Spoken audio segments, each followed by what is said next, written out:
Hello everybody, it's the Game Slayer here. Today we are going to be reacting to Storyline Online, but Storyline Online is a website and a YouTube channel too. And let me pause for a minute. I'm back now. So just one like changing, but there's a lot of changes we need to do because I really got to that app too. It was an app too, and I think this is gonna be pain, so I'm gonna be searching it. But I want to make this video because I didn't do what I didn't see yet, because we did some of the Hairy Dirty Dog and stuff like that, and we did the second one because it was a little bit easier. So I want to go back and react to this thing again. So this video we're going to react to is Rainbow Fish by Ernest Borgnine. We don't know what, because we didn't go to the website. So we're going to react to it. Let's watch it. I hope my screen. I hope my volume's up. I'm guessing. Yeah, my volume is up and all full and up, ready. But let's watch anyway. Hello, and welcome to Storyline Online, brought to you by the Screen Actors Guild Foundation. My name is Ernest Borgnine, and we're going to be reading a book today called The Rainbow Fish by Marcus Pfister. All right, here we go. I think I heard it before. Out in the deep blue sea, there lived a fish. Not just an ordinary fish, but the most beautiful fish in the entire ocean. His scales were every shade of blue, and green, and purple, with sparkling silver scales among them. Oh, beautiful. The other fish were amazed at his beauty. They called him Rainbow Fish. Come on, Rainbow Fish, they would call. Come on and play with us. But the Rainbow Fish would just glide past, proud and silent, letting his scales shimmer. One day, a little blue fish followed after him. Rainbow Fish, he called, wait for me. Please, give me one of your shiny scales. They're so wonderful and you have so many. You want me to give you one of my special scales? Who do you think you are? Cried the Rainbow Fish. Get away from me. Shocked, the little blue fish swam away. He was so upset, he told all his friends of what had happened. From then on, no one would have anything to do with the Rainbow Fish. They turned away when he swam by.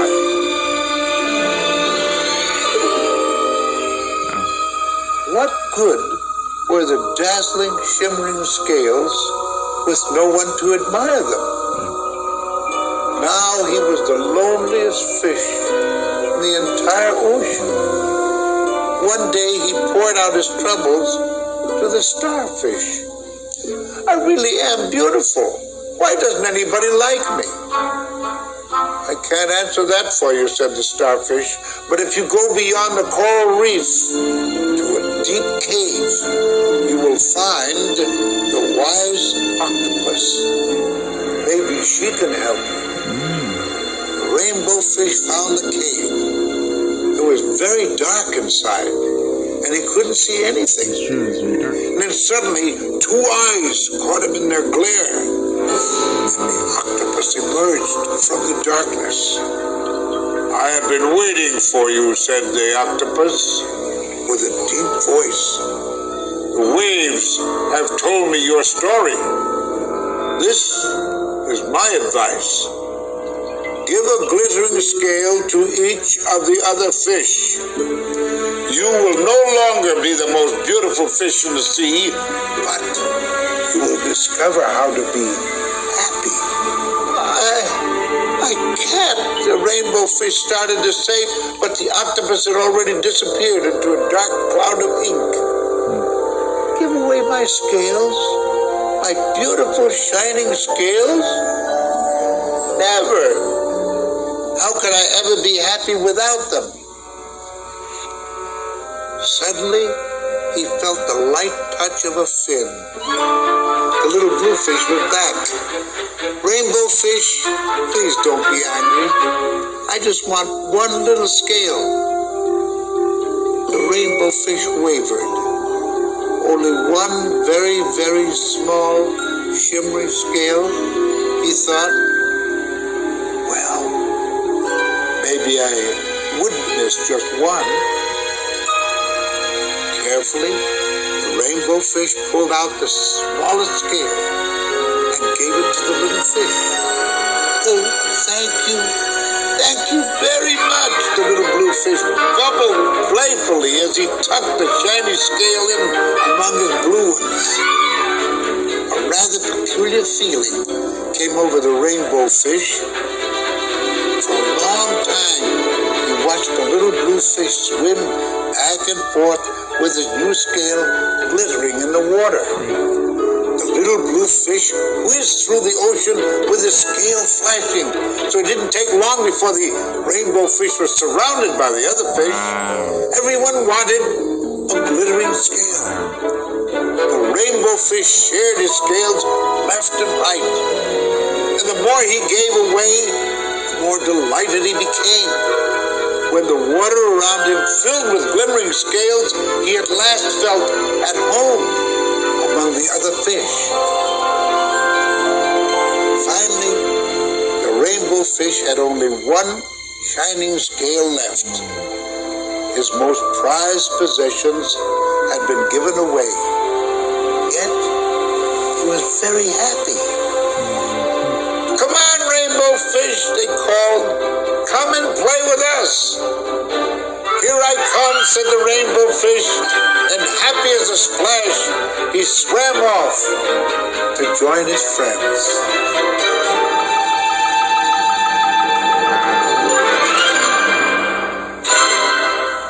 Isn't that wonderful? That's called The Rainbow Fish by Marcus Pfister. Okay? So, the rainbow fish got his own friends. That's very good. But there's other stories I know about. But I'm going to go with the other stories I have. There's other stories I did or brother. We're going to search another one out though. So I'm going to be searching them because I'm going to be searching them for some reason. So let me go back and rainbow fish and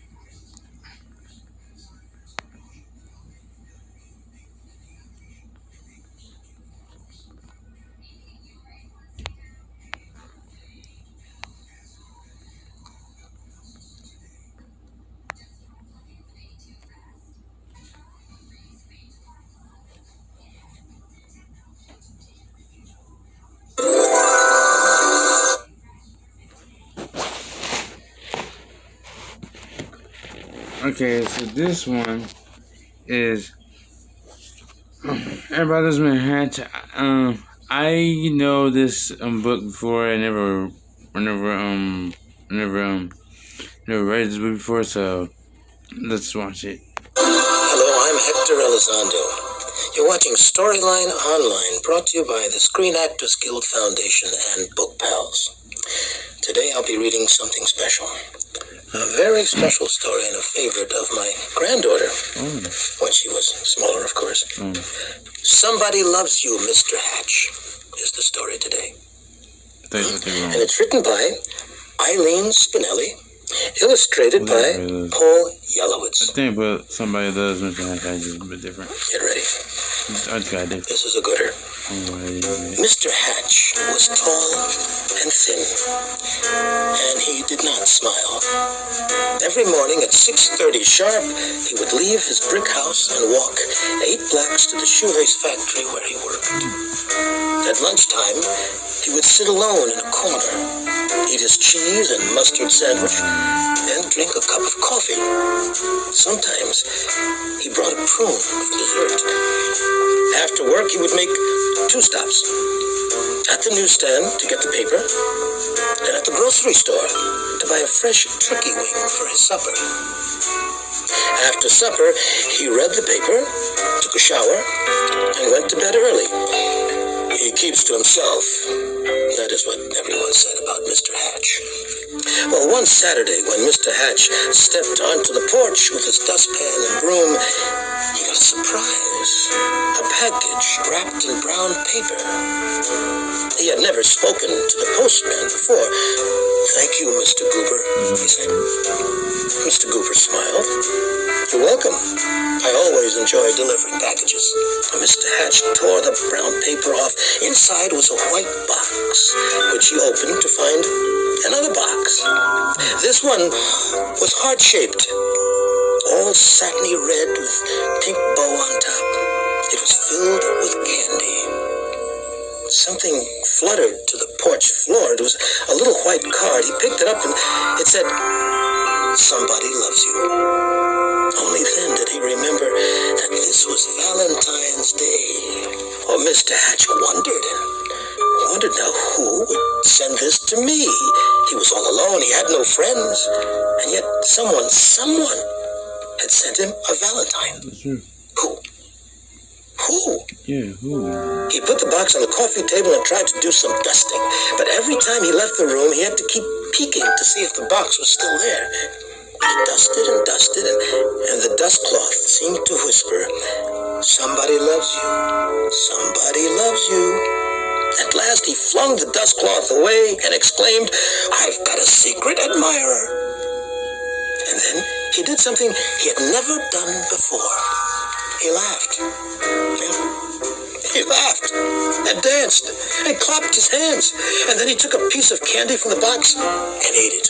Mr. Hatch changed his shirt and found some old aftershave in the bottom drawer. He splashed it on his face. He picked out a yellow tie with blue polka dots and put it on. And then he went for a walk. Maybe, he thought, I will meet the person who sent me the candy. Of course, no one had ever seen Mr. Hatch wearing a tie or smelling of aftershave or smiling. So he got a lot of attention. Mrs. Weed tripped over her dog, and Mr. Dunwoody nearly fell off his ladder, and little Tina Finn spilled all the toys out of her wagon. Mr. Hatch waved hello to them all. On Monday, it was back to work. At lunchtime, Mr. Hatch sat in the middle of the cafeteria. He spoke to everyone and passed out chocolates from his hot box. On the way home, as usual, he stopped at the newsstand. Mr. Smith handed him the usual newspaper. "I think I'll have a pack of mints," said Mr. Hatch. Not as usual. Mr. Smith was shocked. "Was that you speaking, Mr. Hatch?" "Indeed it was," said Mr. Hatch.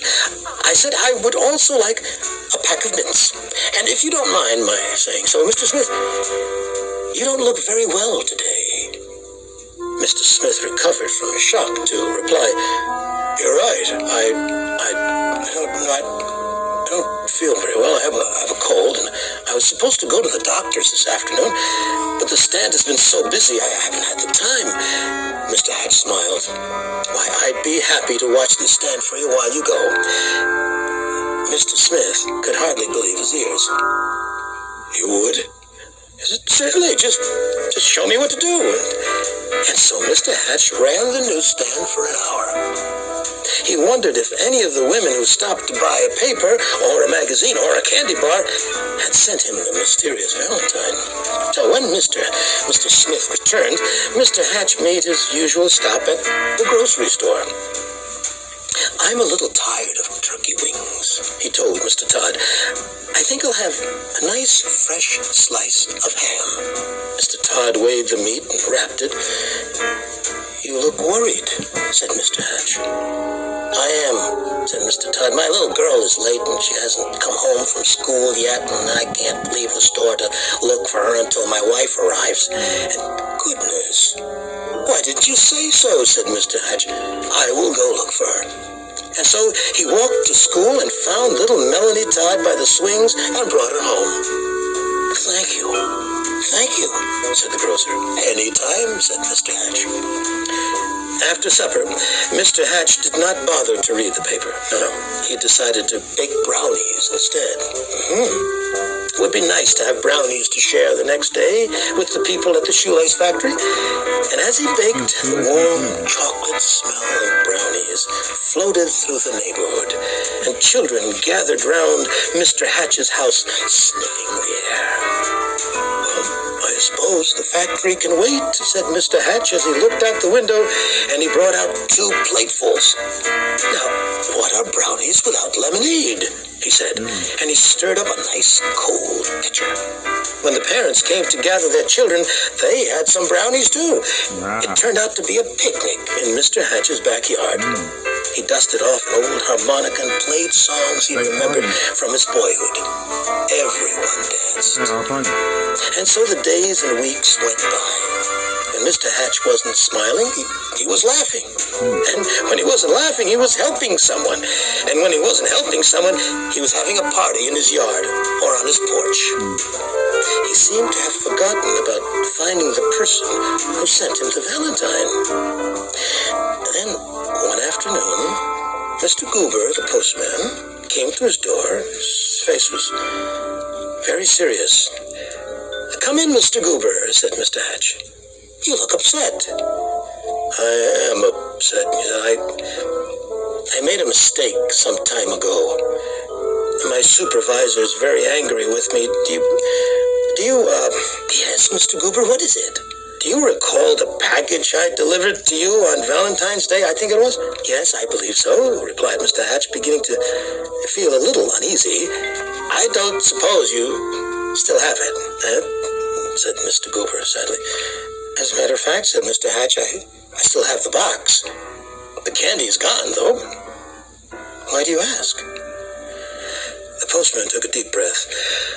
"I'm afraid I delivered it to the wrong address. I was supposed to go to another house." Mr. Hatch recalled tearing off the brown paper. It had never occurred to him to look at the address. Well, he fetched the heart-shaped box and the pink bow and gave them to the postman. "I do hope your supervisor won't be too angry with you now."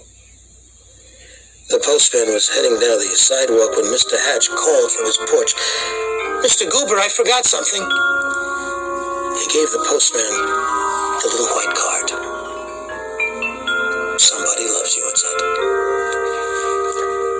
Alone in his living room, Mr. Hatch sighed. Nobody loved me after all.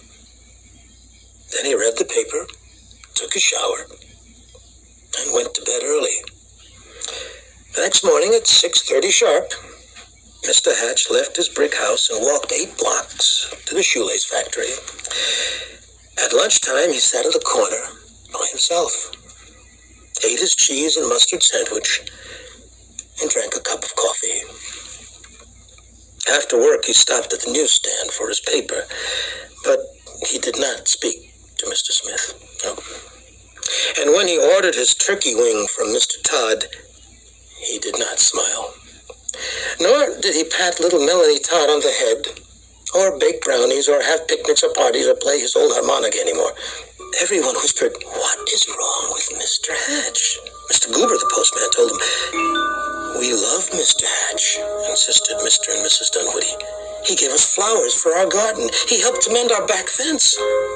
Mrs. Weed nodded. I love him too. He saved his bones for my dog Ruffy. Ruffy barked. She loved Mr. Hatch too. Mr. Smith told everyone how Mr. Hatch had watched his newsstand so he could visit the doctor, and Mr. Todd told everyone how Mr. Hatch had found his little girl. All the children in the neighborhood remember Mr. Hatch's wonderful brownies and lemonade. And most of all, his laughter. Poor Mr. Hatch, they said. What can we do? Then Mr. Goober announced, I have an idea. On Saturday morning, Mr. Hatch woke to a bright and sunny day. He put on his old overalls and went out to the porch with his dustpan and broom. He couldn't believe his eyes. All over the porch were red and white hearts and pink bows. There were boxes of candy on the chairs, and yellow streamers flowing from the ceiling, and sticking up out of his mailbox was a shining silver harmonica. The front yard was filled with people, happy, smiling people. They were holding up a huge sign with hand-painted letters. It said, Everybody loves Mr. Hatch.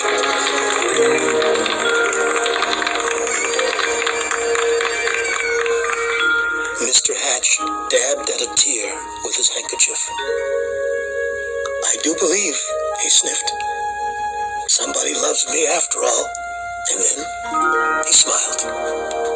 And then he laughed. And then he hurried down to be with his friends.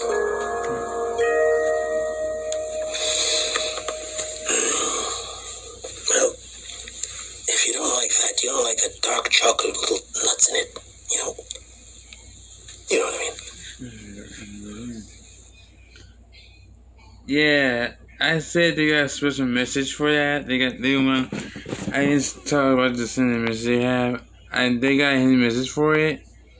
So they got a message for it. So they do have a message for it. So they always have it. So they do. So we're going to go. We're going to X this out. Turn around. Let's swipe it. And let's go to a different. It's a different one too, because I know everything is working with it. Let's see. What's other? What's over here? So let's go with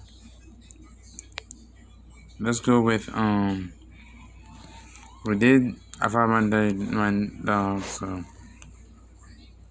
let's see.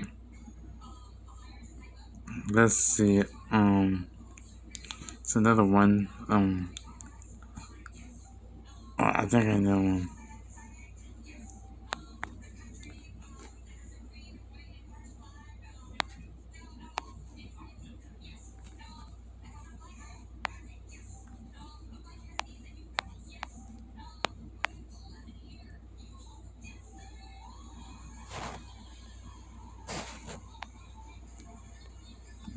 President.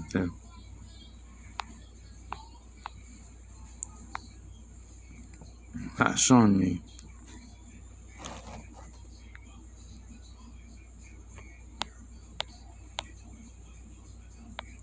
It's not showing me? I think it's that I am the current president. That's what it is.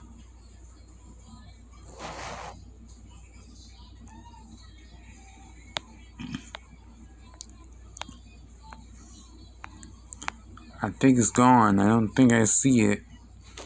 I think it's gone. I think I don't see it. I think it's gone. I don't see it.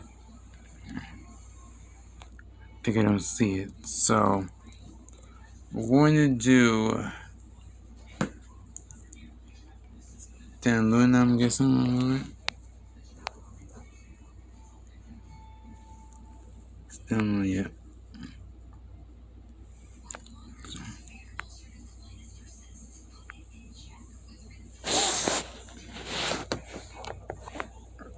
Okay, we're going to go with Stellaluna because I can't find the president one, so we're just gonna watch this anyway, so let's read.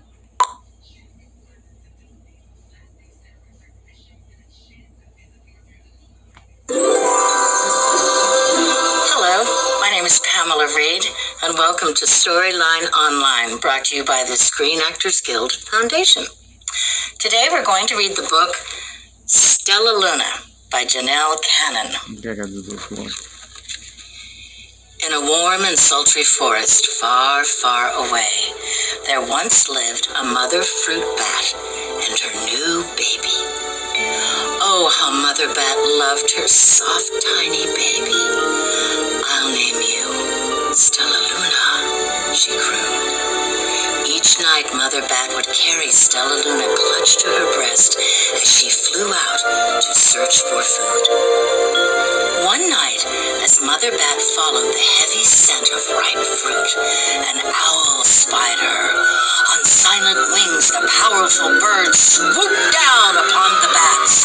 Dodging and shrieking, Mother Bat tried to escape, but the owl struck again and again, knocking Stellaluna into the air. Her baby wings were as limp and useless as wet paper. Down, down she went, faster and faster, into the forest below. The dark leafy tangle of branches caught Stellaluna as she fell. One twig was small enough for Stellaluna's tiny feet. Wrapping her wings about her, she clutched the thin branch, trembling with cold and fear. "Mother," Stellaluna squeaked, "where are you?" By daybreak, the baby bat could hold on no longer. Down, down again, she dropped. Flop! Stellaluna landed, head first, in a soft, downy nest, startling the three baby birds who lived there. Stellaluna quickly clambered from the nest and hung out of sight below it. She listened to the babble of the three birds. "What was that?" cried Flap. "I don't know, but it's hanging by its feet," chirped Flitter. "Shh! Here comes Mama," hissed Pip. Many times that day, Mama Bird flew away, always returning with food for her babies. Stellaluna was terribly hungry, but not for the crawly things Mama Bird brought. Finally, though, the little bat could bear it no longer. She climbed into the nest, closed her eyes, and opened her mouth. Plop! In dropped a big green grasshopper. Stellaluna learned to be like the birds. She stayed awake all day and slept at night. She ate bugs, even though they tasted awful. Her bat ways were quickly disappearing. Except for one thing, Stellaluna still liked to sleep hanging by her feet. Once when Mama was away, the curious baby birds decided to try it too. When Mama Bird came home, she saw 8 tiny feet gripping the edge of the nest. She cried, "Get back up here this instant. You're going to fall. Break your necks." The birds clambered back into the nest, but Mama Bird stopped Stellaluna. "You are teaching my children to do bad things. I will not let you back into this nest unless you promise to obey all the rules of this house." Stellaluna promised. She ate bugs without making faces. She slept in the nest at night, and she didn't hang by her feet. Stellaluna behaved as a good bird should. All the babies grew quickly. Soon the nest became crowded. Mama Bird told them it was time to learn to fly. One by one, Pip, Flitter, Flap, and Stellaluna jumped from the nest. Their wings worked. "I'm just like them," thought Stellaluna. "I can fly too." Pip, Flitter, and Flap landed gracefully on a branch. Stellaluna tried to do the same. Whoops! How embarrassing. "I will fly all day," Stellaluna told herself, then no one will see how clumsy I am. The next day, Pip, Flitter, Flap, and Stellaluna went flying far from home. They flew for hours, exercising their new wings. The sun is setting, warned Flitter. We better go home, or we will get lost in the dark, said Flap. But Stellaluna had flown far ahead and was nowhere to be seen. The three anxious birds went home without her. All alone, Stellaluna flew and flew until her wings ached and she dropped into a tree. I promised not to hang by my feet, Stellaluna sighed. So she hung by her thumbs and soon fell asleep. She didn't hear the soft sound of wings coming near. Hey, a loud voice said. Why are you hanging upside down? Stellaluna's eyes opened wide.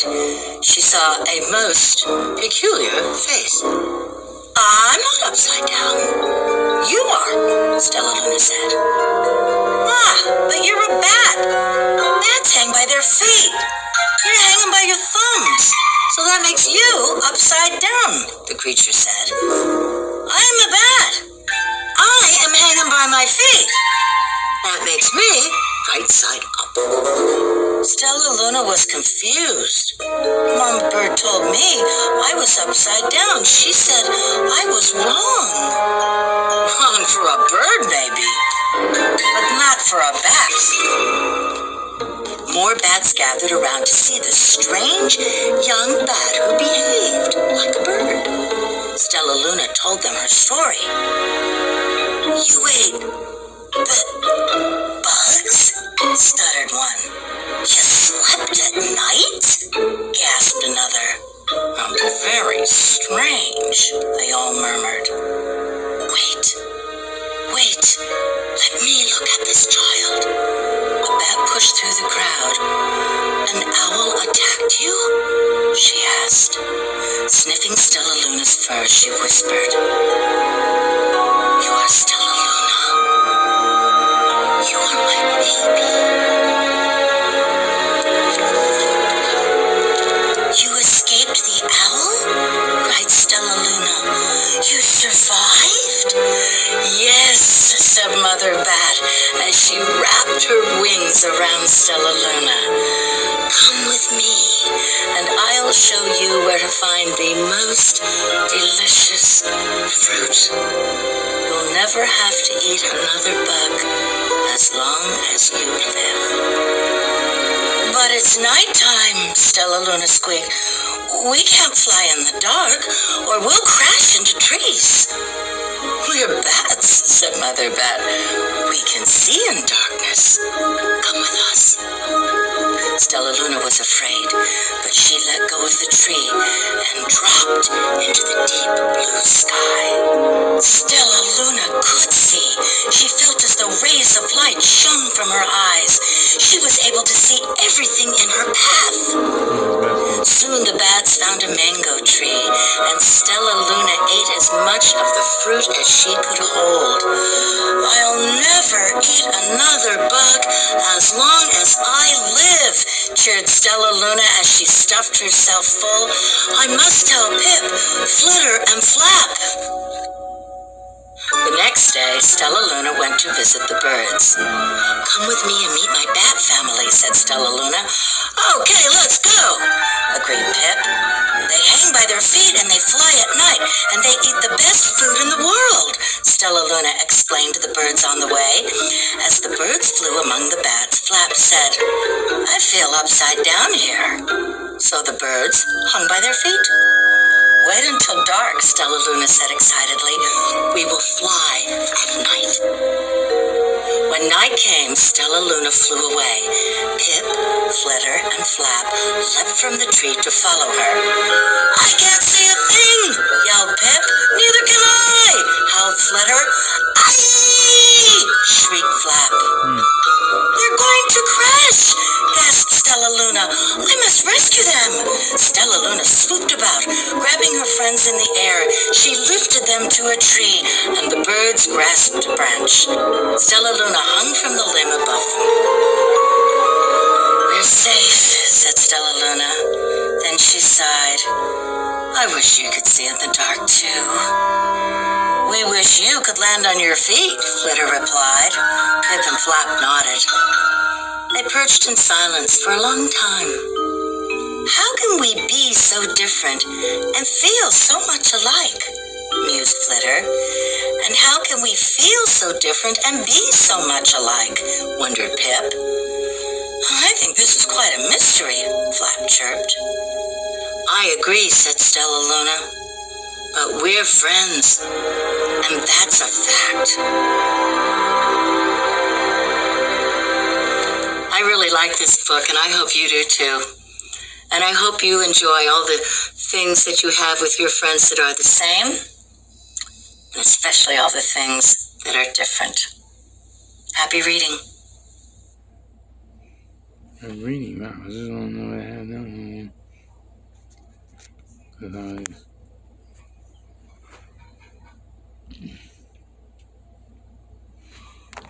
Okay, let's watch like one more. Let me pause it for a minute. Okay, my thing's froze for some reason. So we're gonna watch our last one. Can't find the president one, so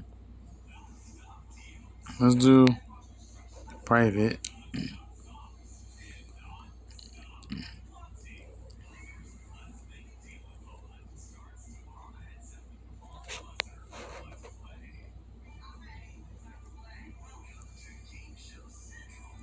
Okay, we're gonna do that. Right, Iguana.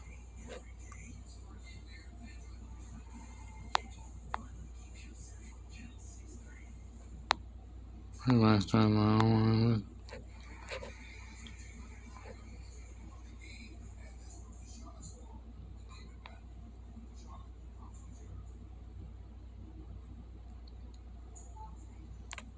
It's gonna go different. Okay, let's.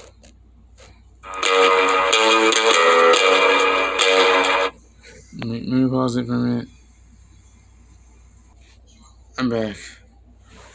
This ain't from Storyline Online really, because it's not. I can't find the story of the Iguana, so let's watch anyway. Hi, welcome to Book Pal Storyline Online. My name is Isai Morales, and I'll be reading Private Iguana, The Case of the Missing Chameleon by Nina Layden. Cute story.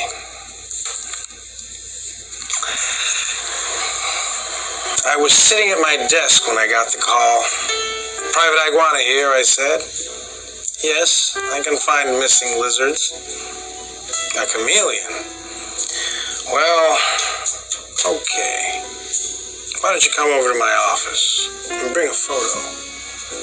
As I hung up, I wondered if I should have said okay. Chameleons are hard to find. But she sounded upset, and I guess I'm a sucker for a lizard in distress. "You can call me Liz," she said, as she made herself comfortable in my office. "Here is a recent snapshot of Leon.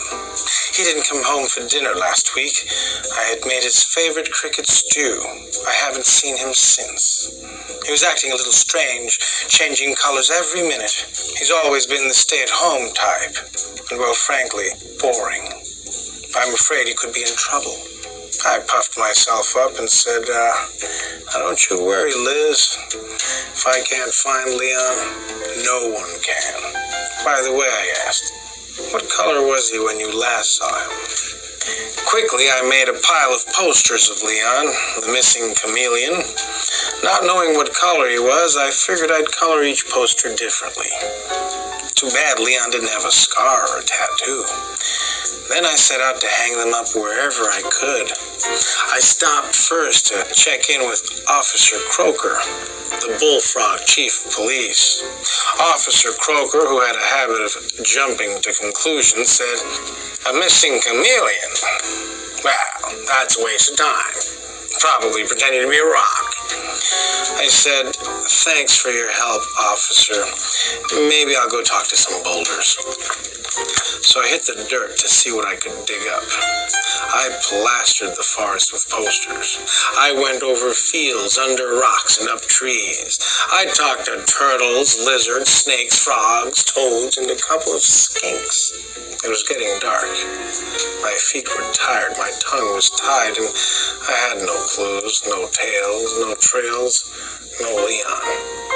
Maybe this chameleon had really disappeared for good. But maybe I just wasn't looking in the right place. I decided to head home and start again in the morning. On the way, I saw a firefly-like glow in the distance by the swamp. I had forgotten all about the lizard lounge. It was kind of a slimy place where only the most cold-blooded reptiles hung out.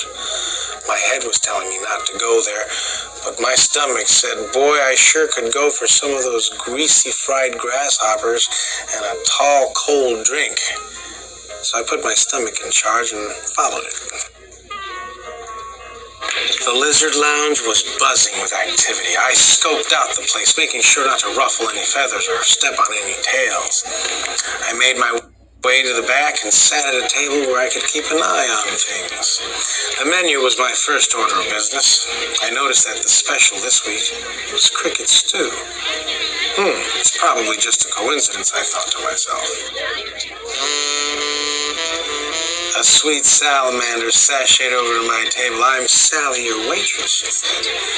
"What's a nice amphibian like you doing in a place like this?" I asked her. When I didn't get an answer, I ordered my food. I noticed a sign on the stage that said, "This week, Camille and the Gila Girls." I said, "Hey, Sally, who's this Camille?" Sally smiled. "I don't know who Camille is. She just appeared out of the blue a few days ago. But boy, can she sing. She fits right in with our house band, the Gila Girls. You really should stay for the show." I had nothing better to do, and the fried grasshoppers were pretty tasty, so I decided to stay. Soon the place got dark. Everyone stopped what they were doing. All eyes were on the stage. The Gila Girls took their places. Then a spotlight came on. The curtain rustled and out slithered the most unusual chameleon I had ever seen.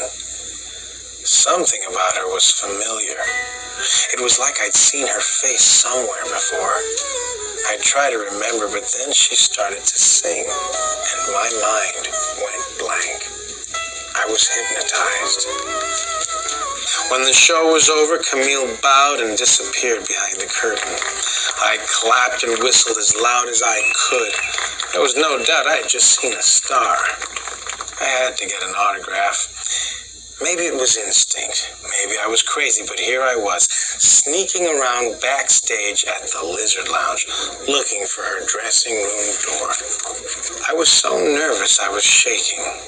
I knocked on her door, and when a voice said, "Yes, come in," I nearly shed my skin. I couldn't believe I was alone with an amazing singer. I stammered, "Camille, I wanted to get your autograph. Could you sign this?" And I pulled out the first thing I could find from my pocket and handed it to her. Camille looked shocked. She said, "How did you know?" Well, what did I know, I wondered. I was totally confused. Then I put two and two together. I knew there was something familiar about Camille. By mistake, I had handed her a photo of Leon to sign. Then I realized that Camille was Leon, the missing chameleon. I had hit the jackpot. "You know, Liz is looking for you," I said. "She's very upset. She misses you." Leon took off his wig and sighed. "I miss her too. But I was worried Liz thought I was too boring. I thought she might leave me for someone more exciting. I wanted to show her that I had talent, that I could be somebody special, maybe even a star. When I heard that the Gila girls needed a new singer, I jumped at the chance to polish my act. And naturally, I blended right in. And so, I closed the case of the missing Camille Leon. Last I heard, Leon was the singing sensation of the swamp. Liz watches the show and then returns to the kitchen where she's the new head chef. Her cricket stew is getting rave reviews. It seems that the Lizard Lounge is actually becoming a respectable place. As for me, who knows what the next case will bring? A frog that jumped bail, a turtle running a shell game, a poisoned snake.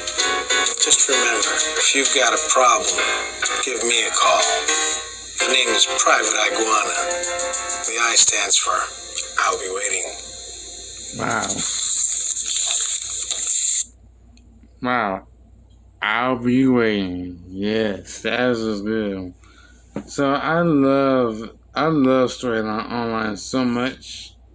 I love Storyline Online so much though.